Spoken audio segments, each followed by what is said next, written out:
Alicia Gray is having a word with security is also and is being.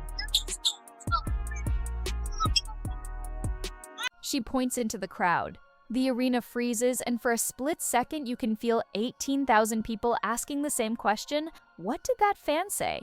Atlanta's Alicia Gray turns to security, motions sharply, and two confused Fever fans are walked up the stairs while the broadcast cuts away like nothing happened. We have been thrown out of games for a multitude of ridiculous things. It's clear to us the WNBA does not appreciate fans. Now, without Caitlin Clark, the viewership has been cut in half by 50%. That moment, loud, messy, and right in the middle of a playoff game, was supposed to flip the conversation.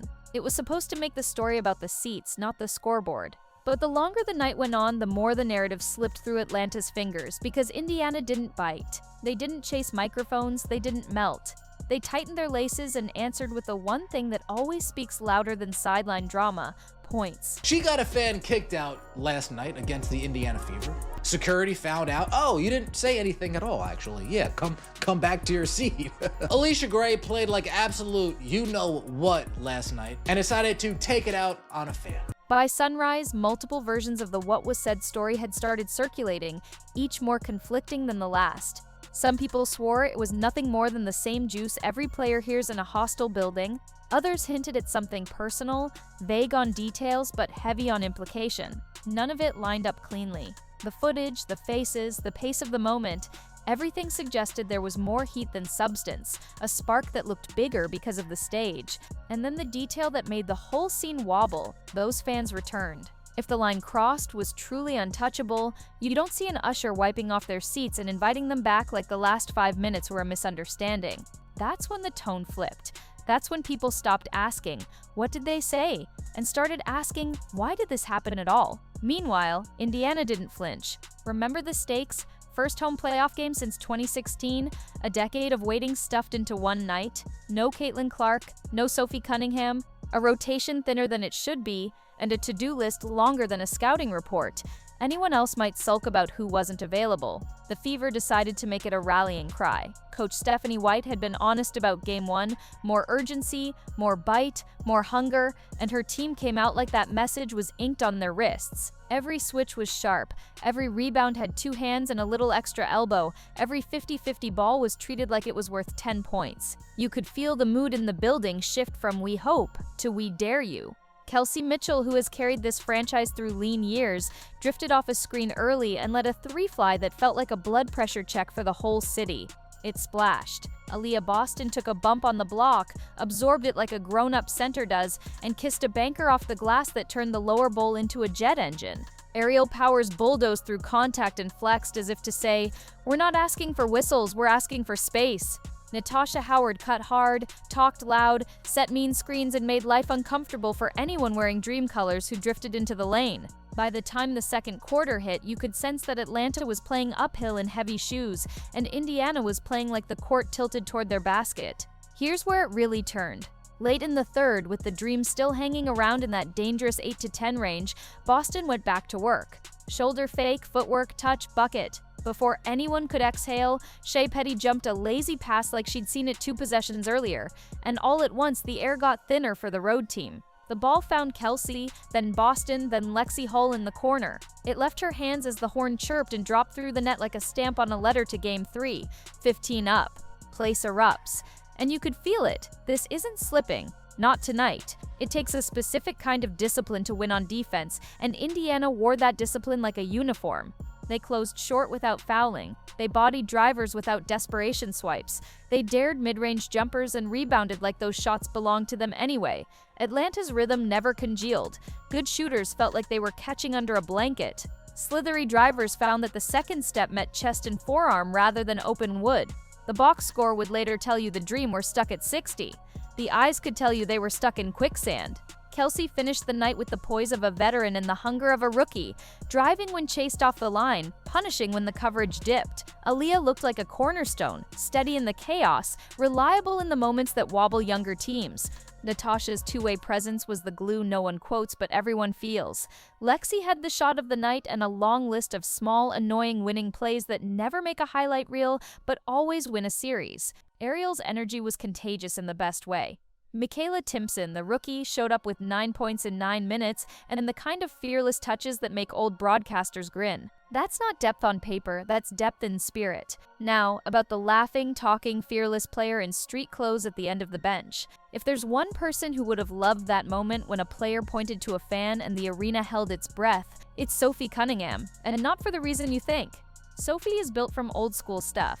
She's the boomy, louder player, the one who takes the decibels like caffeine. She's played in buildings that hate her guts and thrived on it, hit threes against a chorus of jeers, and posted a cheeky little clip the next day to let everyone know she slept like a baby. Her tolerance for noise is basically unlimited, and that's why this whole fan fiasco would have set her off in a different way. In her world, you don't hand the other team a timeout with your finger in the stands.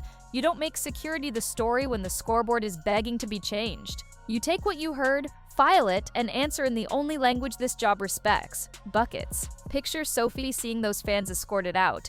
She's not fuming at them. She's fuming that attention left the floor. Her message, if she were mic'd up, if she were on court, would be clipped and clean. Let them talk. We'll make them quiet. She's the one who chirps back after a make, not after a whistle. She's the one who reminds everyone that the ball is the only microphone that matters. If you've watched her long enough, you know the cadence. A smirk, a shrug, and then something violent and clean from 23. And here's the twist a lot of people missed. That incident didn't just fail to rattle Indiana, it charged the building. There's a particular defiance that flickers in a fan base when they feel targeted without cause. The next defensive stand felt louder. The next loose ball felt more personal. The next open three felt like a dare. When you try to frame the crowd, you better be ready when the crowd frames you back with noise and memory. The Fever's bench stood taller, the starters ran harder, and somewhere in that mixture of indignation and unity, the game belonged entirely to the home team. It would be easy to say the story ends at 77-60 and call it a night, but this was bigger than the buzzer. This was the first real taste in years of what Indiana basketball can feel like in September. The way the players hugged at the horn wasn't relief, it was recognition. This is who we are becoming. The way Kelsey raised the ball to the stands wasn't for the cameras. It was a handshake with a fan base that has sat through more losses than celebrations and kept showing up. The way Aliyah smiled, equal parts joy and focus, looked like someone who understands there are more walls to kick in. And somewhere in that swell of music and cheers, the city remembered how good the gym can feel when the team on the floor is all backbone. Of course, one game doesn't give you a banner. One game gives you a ticket. Game 3 in Atlanta would be less forgiving, more hostile, and exactly the kind of test this group claims it wants. The Dream would pinch Kelsey earlier, body Boston harder, and throw a crowd's worth of frustration at anyone who dared catch the ball above the break. That's what desperate teams do on their home floor. The Fever's answer would have to travel. Urgency has to fit in a carry-on. Defense has to survive hotel legs. Role players have to be bold in unfamiliar light. You don't win a decider with cuteness. You win it with the same simple habits that looked heroic at home and will look necessary on the road. Here's what makes that plausible. Identity doesn't depend on venue. If your offense is a fad, it wilts. If your defense is a decision, it goes with you. Indiana's decision in Game 2 was to contest without panic, rebound with numbers, and accept that pretty doesn't matter if possessions end in stops. Keep that spine and a hostile crowd becomes a soundtrack, not a script. Keep that spine and the game tightens into the kind you can take with 2 plays and 1 cold-blooded shot. And if you want the clearest window into how this team thinks now, listen between the lines. The quotes after the game didn't thump chests. They pointed to hustle moments, to urgency, to discipline. There's a difference between we told you and we did the work. The Fever sounded like a team allergic to shortcuts. The next morning mindset wasn't, we shocked the world. It was 0-0 again. Pack the habits, that's how you grow in real time and not just on paper. There's also a human truth we shouldn't dodge. The sport is better when fans are part of it. The electricity that makes a playoff game feel like a movie doesn't appear when you mute the room. It shows up when the building is brave enough to be loud and the players are tough enough to love it. That's the old standard, the one the greats lived by long before social clips and hot takes. The best answer to a crowd is a make. The surest way to silence a section is a stop. The beautiful thing about Game 2 is that Indiana never once pleaded for anything other than a ball and a basket. They let their work collect the applause. If you're wondering where Sophie fits in the future of this, it's here. Tone setter. There's a reason fans have fallen for her this season.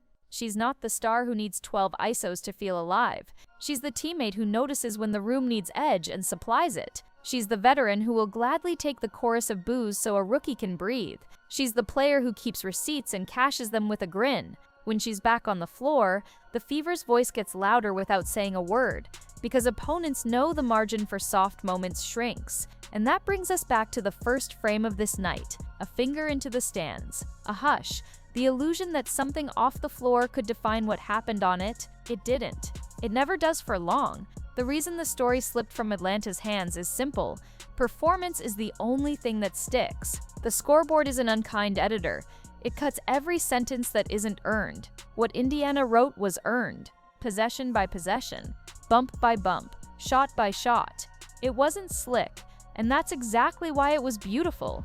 Game 3 would offer its own chaos, its own swings, its own moments where somebody's lungs burned and somebody else's faith got tested. That's playoff basketball. What Indiana proved in Game 2 is that they're not chasing a fairy tale fueled by one superstar. They're building a team sturdy enough to live through bad luck, to win with whoever is available, to look at a problem and attack it with 5. You can argue about lineups and schemes and whistle counts all day. The part you can't fake is the part they showed spine. So no, the lasting image won't be 2 fans walking up a staircase while a camera looks away. It's Kelsey rising on rhythm. It's Aliyah carving space without apology. It's Lexie's shot dropping at the horn and a red sea of people levitating out of their chairs. It's a bench that refused to sag and a coach who refused to let details slide. It's a group that looked at the noise and chose to be louder with their play. If you felt the spark watching it, you weren't alone. Nights like that remind you why we pack arenas and dare our hearts to care. Nights like that remind a league that respect isn't bargained for, it's taken in the air above a rim and the space between a ball and a palm. Indiana took it. Cleanly. And if you're rolling with this team, you know the line by now. Drop it in the comments and mean it. I've got the fever. Then take a breath, because the next 40 minutes on the road will ask the same question all over again. Who are you when the room is not your friend? If Game 2 was any clue, Indiana has an old school answer. Let them talk. Run your stuff. Guard your tail off. And when it's time to decide what mattered, let the scoreboard do the speaking. Let's push it a step further and talk about something every winning locker room learns sooner or later. Composure is a habit, not a mood. Indiana's habit showed up in the little in-between moments that never trend. When a pass sailed a touch too wide, there was always a second cutter ready to save the possession. When a shot clanged long, 2 white jerseys were already carving out backside position like they'd rehearsed the bounce. When the dream tried to bait a response, hand checks that lingered, chirps that carried just enough. It didn't turn into a side quest. The Fever didn't audition for the crowd. They auditioned for the next round. That's old school basketball, the kind that wins in March and in June, and every month that asks if you can do the hard thing again. You could see that same discipline in how Indiana used tempo. They didn't sprint just to look fast, they ran with purpose. Early offense when Atlanta had mismatches, a quick drag screen to spring Kelsey into daylight, or a rim run from Boston that collapsed the paint before the help found its bearings. And when the game asked for patience, they flattened it out, trusted a touch, trusted the kick, trusted the extra. A lot of teams say trust the pass. Very few teams trust it when the season is on a ledge. The Fever did, and the ball rewarded them by finding open hands at the right time. Credit where it's due. The scouting was sharp. Indiana iced side pick and rolls to funnel drivers where the help was waiting. They stunted off non-shooters just enough to bother without fully committing, and they tagged rollers with forearms instead of lazy reaches. That kind of detail keeps fouls down and egos quiet. You didn't see a lot of palms up at the refs or hands thrown at teammates. You saw head nods and quick huddles and a lot of pointing. Good pointing. The kind that says, next one is yours, I've got low. That's what maturity looks like before it gets a trophy. Now go back to Sophie for a second, because her shadow on this group matters. Every team needs a tone, and hers travels. She's the teammate who keeps receipts without letting them burn holes in the floor. The one who will gladly wear the booze so a rookie doesn't have to. If you've watched her in film study, you know the look. Elbow on the table, chin in hand, eyes cutting to the exact frame where a screen angle cost a teammate a clean look. She'll say 3 words, circle it once, and everyone in the room understands what the fix is. That's leadership the old way. Less speech, more standard.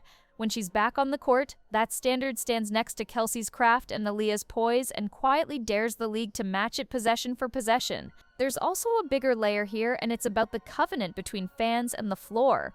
The best arenas feel like a handshake, respect given, noise granted, lines understood. You want a league to grow? It needs crowds that care, and players who carry it. That means fans can cheer hard and even talk a little, and it means players accept that pressure as part of the job, not a reason to stop it. Indiana's house had that balance. It was loud but not lawless, pointed but not poisonous. The answer to that kind of crowd isn't to point into it, it's to win in front of it. The Fever did, and the building paid them back with a memory people will still be talking about when next season tips. If you're Atlanta, you take your medicine now and turn the page. The film won't be fun. It will show late closeouts and second jumps that never came, empty possessions that started with one pass and ended with a contested long 2. It will show a team reacting to noise instead of writing the noise themselves. But film is only cruel when you ignore it. If the Dream want to make good on their seed, Game 3 will have to look like cutting off the head of the snake at the point of attack, putting bodies on Boston early, and finding a way to get Gray downhill before help is set. And yes, it will have to look like ignoring everything not painted on the hardwood. Indiana's path is simpler and tougher. Simpler because the blueprint is clear. Guard first, share the ball, own the glass, keep your feet, and you're cool. Tougher because the road will test every one of those things. There will be the early burst from the home team, the whistle you don't like, the bounce that turns into 3 for them, and a run out the other way. That's where the Fever have to sound like themselves. 2 hands on the ball, chin up, get it to your organizer, set a screen with purpose, run the stuff. The grown-up teams don't ask for momentum, they build it. The beautiful subplot is what this night does for the names on the backs. Kelsey has always been a bucket, but the big stage changes how people listen when you say it. Aliyah's calm in the postseason tells the league she's not just a talented young big, she's a franchise pillar who can carry a plan. Lexie gets to be more than the clip. She becomes shorthand for the kind of teammate you win with. Powers and Howard remind everyone how much winning lives in dirty work and timing. Timpson plants a flag for the future. When her number's called again, she'll be ready because she already answered once when it was loudest.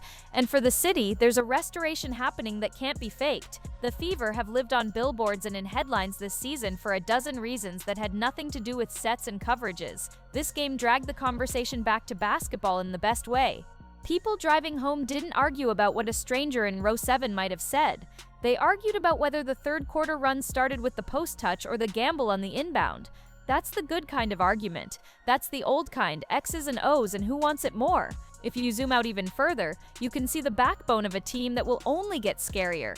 Put Sophie's edge back on the floor, add Caitlin's orbit and gravity, let Boston and Mitchell keep stacking reps, and surround them with role players who know exactly what to do when the light hits. That's not a wish list, that's a blueprint. You don't build dynasties with one superstar and vibes. You build them with standards, with players who fit each other, with coaches who insist that details aren't details. The Fever are trending that direction, and nights like this are why. So yes, point if you want, wave security if you must, toss your hands and hunt for a villain in the mezzanine. It won't change the thing that counts. The old heads have said it forever because it's always true. The game has a way of finding the honest team. In Game 2, it found Indiana. If the Fever keep showing up like that, feet set, chins level, hands ready, there's no arena big enough and no noise loud enough to drown out the only sentence that matters at the end. And if you're still here with us, heart rate up and voice a little hoarse from yelling in your living room, you know the script for the finale. Be greedy for stops, be humble with the ball, be loud for each other. Then let the horn and the numbers write history the way it's always been written. Drop it below if you feel it, I've got the Fever. Then take that old school confidence into Game 3. Don't ask for respect, take it play by play.